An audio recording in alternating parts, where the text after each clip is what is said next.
नमस्कार दोस्तों, स्वागत है आपका हमारे YouTube चैनल पीके वाईफाई बंदे करना में।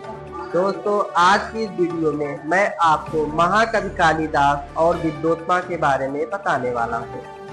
दोस्तों, यदि आपको अपने काम को करने के प्रति असफलता महसूस हो रही है तो आज की इस वीडियो में आपको बहुत बड़ा फायदा होने वाला है, क्योंकि ये कहानी ही ऐसे महाकवि की है जो कि महाकवि कालिदास जी है।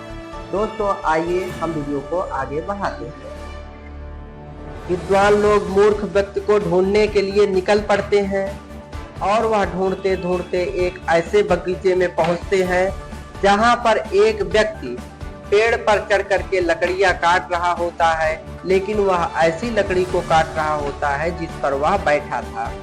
विद्वानों ने समझाने का कोशिश किया कि आप जिस लकड़ी को काट रहे हो वह कुछ ही क्षण में गिर जाने वाली है, आप नीचे उतर आइए। वह व्यक्ति बोलता है कि आपको कैसे पता कि मैं गिर जाऊंगा, आप लोग अपना काम करिए, मुझे अपनी लकड़ी काटने दीजिए। विद्वान लोग थोड़ा उनका इंतजार करते हैं और कुछ ही क्षण में वह व्यक्ति नीचे आकर के डाल के साथ गिर पड़ता है। डाल से गिरा हुआ व्यक्ति विद्वानों से सवाल करता है कि आपको कैसे पता कि मैं पेड़ पर से नीचे गिर जाने वाला हूँ।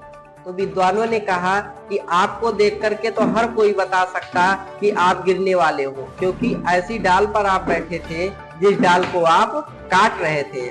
लेकिन यह व्यक्ति हट कर बैठता है। उसके बाद कहता है कि नहीं, आप लोग कोई ज्योतिषी हैं, आप मुझे ये बताइए कि कैसे जाने कि मैं गिरने वाला हूँ कुछ ही क्षण में और मैं गिर गया। तो विद्वानों ने उनको बुला करके उस व्यक्ति को कहा कि हाँ, मैं एक ज्योतिषी हूँ। मैं क्या हूँ? एक ज्योतिषी हूँ। और आपके मस्तक पर लिखा हुआ है, आपके माथे पर साफ साफ लिखा हुआ दिखाई देता है कि आपका विवाह किसी राजकुमारी के साथ होने वाला है, यानी राजा की बेटी के साथ होने वाला है। तो वह व्यक्ति खुश हो जाता है और शादी करने के लिए तैयार हो जाता है विद्वानों की इस बात को मान करके। विद्वानों ने व्यक्ति से कहा कि आपका विवाह तो राजकुमारी के साथ होने वाला है, लेकिन आपको कुछ आज्ञा का पालन करना पड़ेगा, वो भी हम लोगों का। जिस तरीके से हम जो बताएं उसको यदि आप कर लोगे तो ही जा करके आपका विवाह राजकुमारी के साथ होगा, अन्यथा नहीं होगा।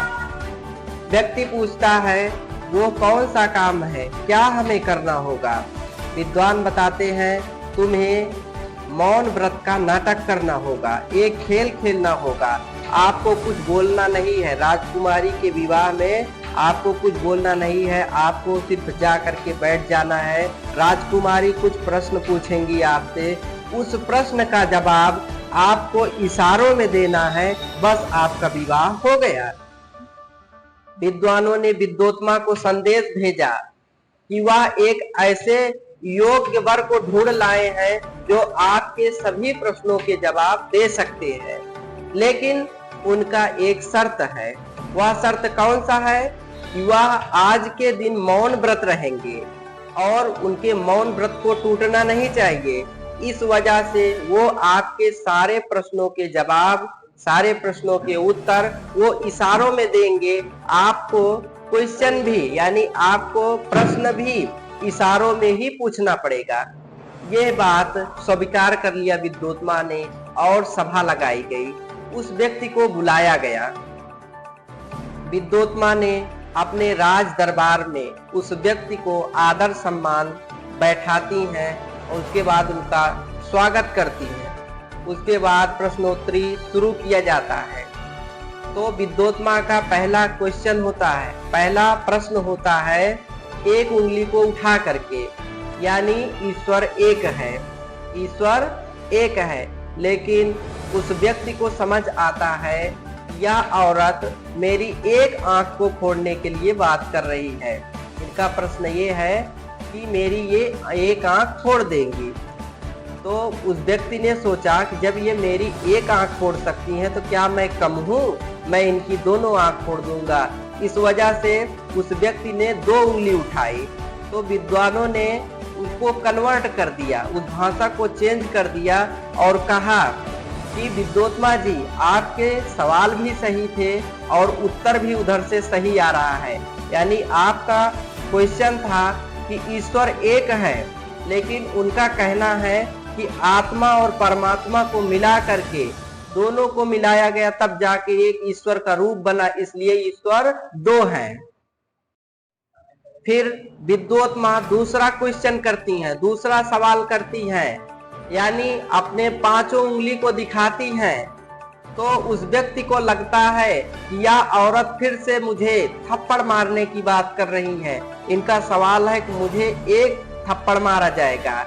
तो उस व्यक्ति ने एक यानी मुट्ठी को बांध करके इशारा किया। तो विद्वानों ने फिर से भाषा को कन्वर्ट कर दिया, अर्थ को दूसरी अर्थ में परिवर्तित कर दिया और बताते हैं कि आपका कहना है कि तत्व तो 5 हैं, लेकिन इनका जवाब है कि तत्व तो भले ही 5 हैं, लेकिन सबका मिलन हो गया है, इस वजह से सभी एक दूसरे में समाहित हैं।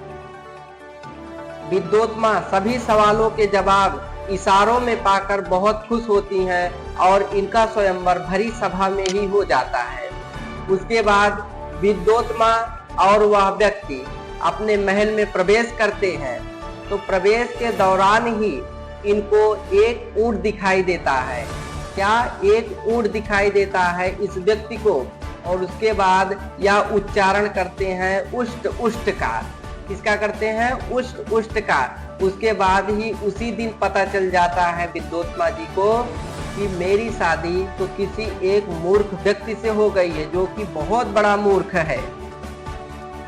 विद्योत्मा अपने मूर्खतापूर्ण स्वयंवर को सहन नहीं कर पाती हैं और उस व्यक्ति को अपने महल से ही नीचे गिराने का प्रयत्न करती हैं और उसके बाद वह नीचे गिरा भी देती हैं। तो वह व्यक्ति एक काली माता के मंदिर पर गिरता है और उसके बाद वह काली माता से अपनी पूरी बात कहता है कि मेरी इसमें कोई गलती नहीं है। यदि मैं मूर्ख हूँ तो मैं अपने सही स्थान पर था। कुछ विद्वानों ने ला करके मुझे राजकुमारी के साथ विवाह करवाया। आज मेरा अपमान हुआ है। हे काली माता, इसको आप सहन कीजिए। उसी दिन से वह व्यक्ति काली माता की आराधना करने लगता है, पूजा करने लगता है, उसी मंदिर में रहने लगता है।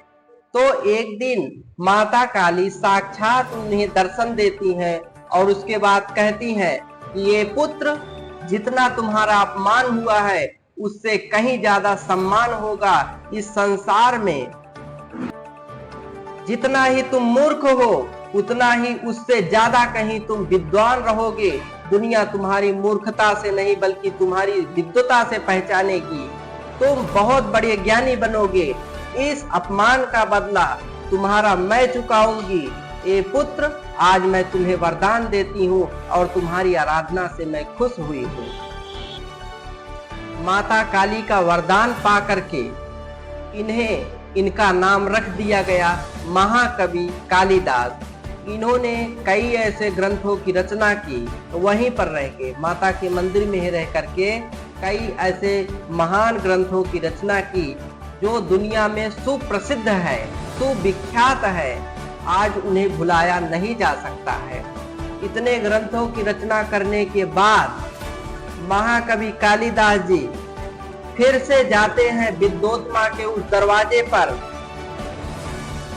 और बोलते हैं, ए सुंदरी अनावृतम कपाटम द्वारम देहिम कपाटम उद्घाट्य। संस्कृत में यह श्लोक बोल करके उनको कहते हैं कि ये रूपसी दरवाजा खोलिए।